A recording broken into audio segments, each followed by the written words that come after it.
ganda ng kabukiran. Tingnan nyo naman, pati yung weather, napakaganda. Yung weather natin napakaganda. Ito, papunta kami sa first time ko mapuntahan. O, kaya uuwi na dapat ako, hindi ako umuwi kasi first time ko siyang makita.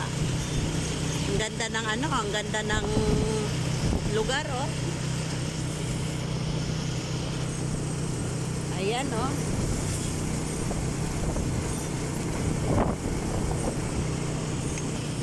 Yan, ang ganda talaga ng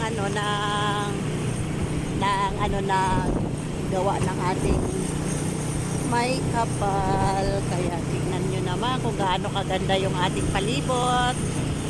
Yan, no? Puro ang kabukiran, layo ang kasagi. Ayan, may nagtatanong. Oh, ang ganda ng mga palayan, no? Part pa rin to ng Nueva Ecija. Nueva Ecija pa rin to. Ayan.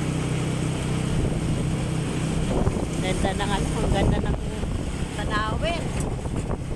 Sa tanawin pa lang.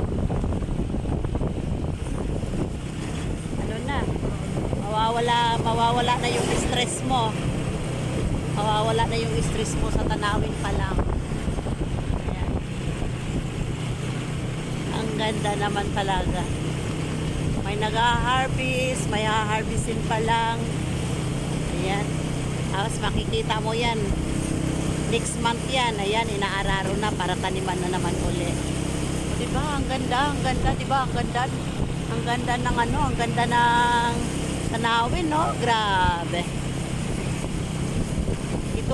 Ito ang pinakamagandang moment ng tao, yung makikita mo yung ganito kaganda yung paligid mo, no? Ganda. Talaga naman. Ang sarap pa pati ng bigas na bagong ani. Wala kang masabi. Para masabi mo nga ang sarap lang mabuhay sa mundo pag bagong ani lagi ang kinakain mo. Ayan. Mahal-mahal pa ng bigas ngayon, di ba? So kung may bagong bigas kang ani, ano na lang kaya ang sarap ng buhay. Diba? Kahit na ang ulam mo na lang asin na lang pwede na. Pwede nang matulog na nakangiti basta ang bigas mo bagong ani. Diba? Ganon kaganda. O, parang hindi nagbabago ang view pero ang ng takbo namin, parehong palayan yan. Grabe, ang ganda. Tapos ito sana ito. Ayun, ang ganda ng halalan dito.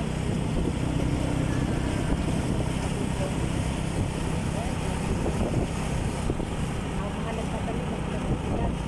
Para gawin ng bigas. Parang yan ngayon sa magsasaka. Kukuha lang ng panggastos or di kaya pambayad ng utang. Binibigas na nila kaagad. Kasi sa sobrang mahal na ng bigas ngayon. Pagka bibili ka lang naman ng nasa mga 50, ang pangit ng bigas. Kung gusto mo kumain ng masarap, 60 pataas na. So, diba?